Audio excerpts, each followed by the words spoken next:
Greetings from Iceland. We're doing a special series of daily episodes that will capture highlights from our trip each day. We hope you enjoy this format and that you'll be sure to follow along with us over the next few days.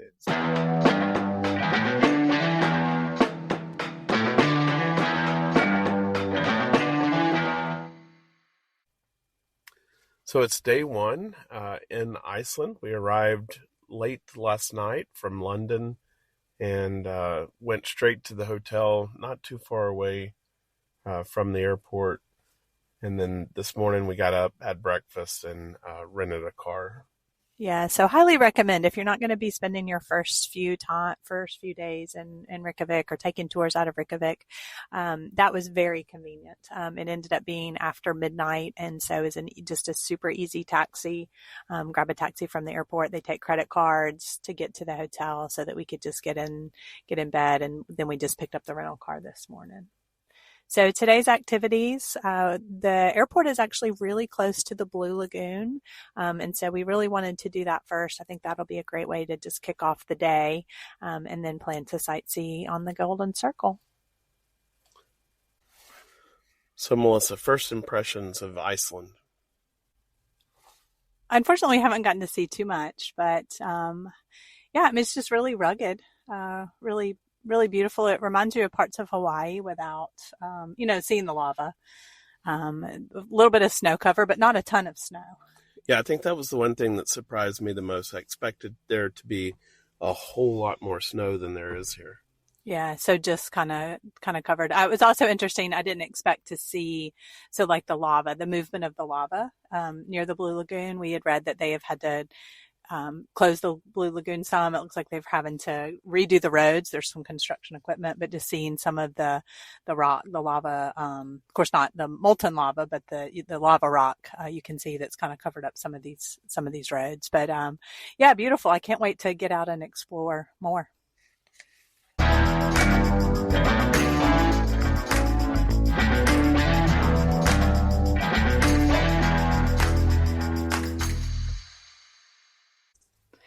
Okay, so we visited the Blue Lagoon. We were glad that we went fairly early in the morning. People were actually already leaving as we were coming in. So we got there just before 10 o'clock. We had a 9 o'clock appointment. I think you could go in between 9 and 10. There wasn't a line to get in, but there were some buses there. It really seemed to start getting busy. I mean, we could have stayed all day if we wanted to, but we really wanted to maximize the rest of our time at the Golden Circle. So Scott, what were your thoughts about the Blue Lagoon? You know, I've heard people say that they would skip that, and I absolutely disagree. I thought the Blue Lagoon was really nice. I really enjoyed it.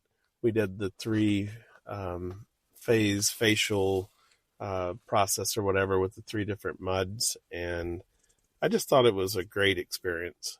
Yeah, I agree. And I do think people had said, save it for the end of a long day or the end of a trip. But we have been traveling here for several days. So I think after really a second travel day, flying last night, it was a good way to kind of start off the day. It was refreshingly, warm. And our other tip would be, so it did, even though it wasn't like packed out crowded, there were a lot of people around where you get the face mask, around where you get the drinks, but you definitely could kind of go off and find some spots that weren't so crowded. And so I don't know if people just didn't explore, but if you ever go, just definitely do that as well.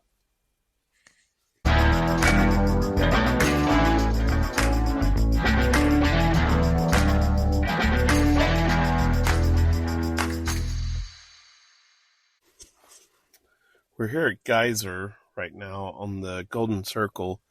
And I have to say, Melissa, we were surprised earlier this morning because while there was some snow on the ground, there just wasn't a lot.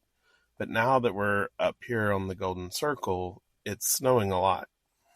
Yeah, it also, I think the sun was out there too and just didn't feel that cold, but we were surprised. We were like, we expected more snow just because we had heard that they had storms. We didn't really need our jackets this morning. We were like, we brought all these clothes, but now we definitely need them. The temperature, the cloud cover with the snow, and the temperature has really dropped. Yeah, we stopped just a little while ago and walked through between the tectonic plates, and it was really cold. Matter of fact, we had to go get some coffee afterwards. Yeah, definitely needed gloves, hat. I had like one of the neck gaiters, um, and definitely needed that for these conditions. So just being prepared, I think, for all the conditions. Layer up. We're about to head out and go see the geyser with the snow, and we'll talk to you more later.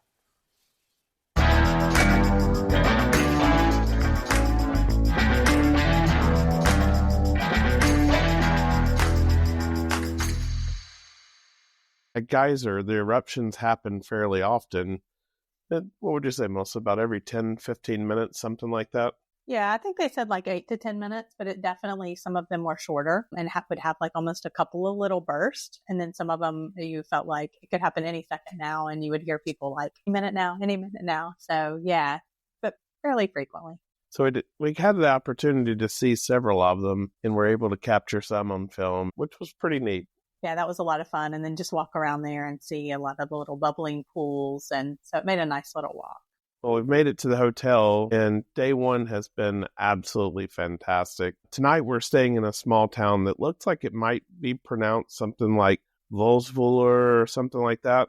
But trust me, that's not how they pronounce it at all. And I have forbidden Melissa on this episode to try to pronounce any of these names. If you look in the show notes, we'll have spellings of any of the towns or attractions, things that we've stopped and seen, but it's just going to be nearly impossible for you to really understand where they are without looking at those spellings. Yeah, so we'll put those on there.